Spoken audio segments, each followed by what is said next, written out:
Hey guys, and we are back in the round table. We're here with Dr. Wegerif and Dr. Earle of Pure Plastic Surgery and Dr. Vidal.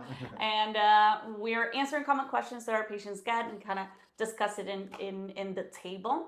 And one of the questions that we get all the time is, do we do a very long surgery with multiple procedures in it, or do we stage it? And when do we do which? That's right. We do both, right? Yeah. I mean, it depends on a lot of things, but ultimately, what we can do safely is the number one priority. And then, in my opinion, number two is what is going to best serve the patient. Because there's certain procedures we really don't like to combine together. I think we all agree we don't like to combine BBLs and abdominoplasties because of they're two kind of competing recoveries, and so those procedures we like to stage. But at the same time, we can safely combine quite a few different procedures as long as it's not pushing our operative time too long. But what are some of your favorite combinations? Yeah, I usually tell the patients two major things is the recovery, they don't interfere, and OR time. I don't want to keep you under anesthesia too long. The risks of anesthesia increase. The most common that I do a lot of massive weight loss patients. So the most common that I do is the trifecta, and I'm quoting Dr. Earle on his term, the trifecta perfecta. That's right. Breast procedure, tummy tuck, and brachioplasty. I think that really has a good combination of giving a wow effect on the result and the change on the body, but also keeping it safe, and we don't interfere with recoveries like you were mentioning. Like you can safely recover on your back, walk, move, do your things. So it's a surgery that it's combined. We keep it under 4 to 5 hours, which be like longer than that, then increases complications, and you safely recover well. Yeah, that's right.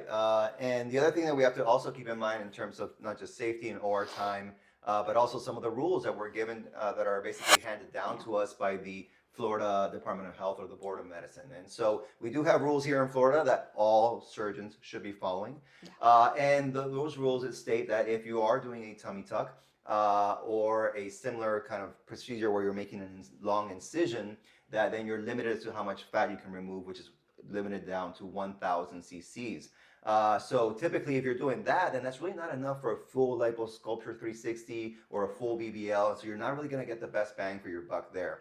And the other thing is, though, if we're just doing a lipo procedure or lipo plus skin tightening, in that particular case, then we can remove 4 liters, right? So now you can really get a beautiful liposculpture procedure and BBL done. So the way that I like to think about it sometimes is that we can combine cutting procedures as long as it doesn't take too long, right?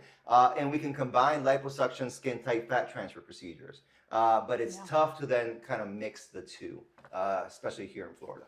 Yeah, and I'll talk a little bit about the facial procedures, because in face we can combine a lot of procedures, but then I keep it on the face, like eyelid surgery, upper lip lift, earlobe reconstruction or repair, all that with a facelift, for example, is safe, but then OR time is too long to then start adding body procedures, which then increases the complications of the procedure.